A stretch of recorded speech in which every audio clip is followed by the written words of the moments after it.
Subscribe to my channel and hit the bell icon, so you never miss any video from my channel.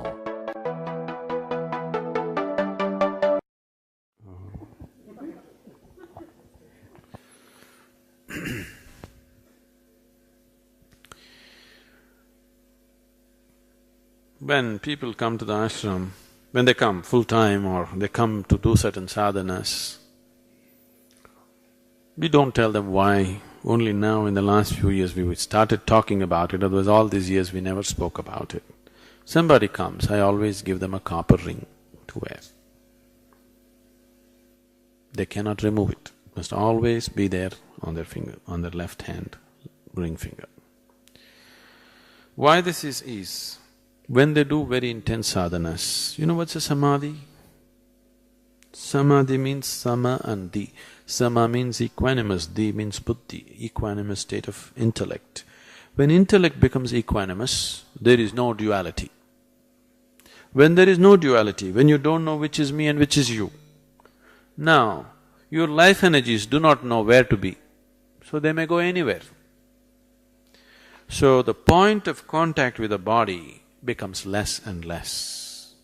It can be brought down to a point where your point of contact with the body is just one-pointed. When somebody becomes one-pointed contact, we say nirvikalpa samadhi. If a person is in this state, if I just do this, he will leave the body for good. Even a pinprick is enough.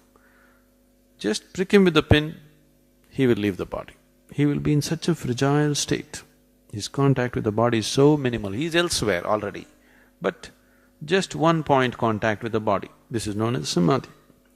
When people are in such states, we keep them in protected atmospheres, very, very tightly protected atmospheres. Nobody is allowed to go there except a few people who are prepared for such situations. But when we do certain work, one of the things was the consecration of Dhyanalinga. We were required to be, people who were involved were required to be in such states of samadhi, but at the same time they were required to be intensely active, which is very risky. People can very easily leave the body. One moment of unawareness, they can leave the body and they may not be sometimes able to regain the body. So certain precautions were taken, everything was done, but when it was coming to a close, certain situations happened which we had to face in so many ways. And I had always set my life in such a way, once the lingam consecration is over, I will leave. I had planned my life that way, everything was settled that way, all preparations were made for me to leave. But because of certain situations, certain changes that happened in the situation, we made efforts to recover the body.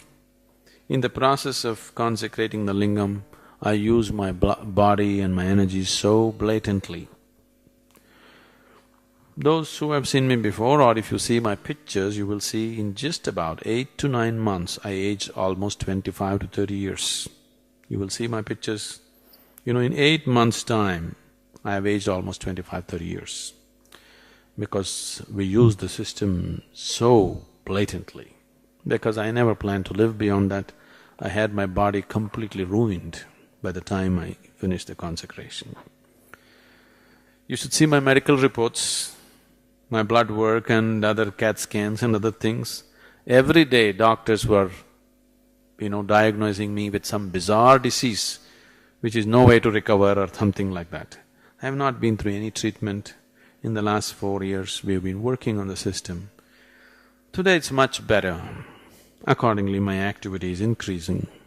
I have not been inactive, I have been constantly active these 4 years, but it was quite something to keep the body going. But now it's so much better, it's not 100% yet.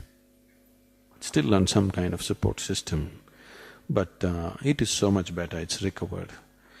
So metal, if you have metal on your body, you will not leave the body accidentally. So that's why the ring is always put on people who are doing intense sadhanas. Unknowingly they may leave the body. So people were afraid that I will leave and they put a shackle on me.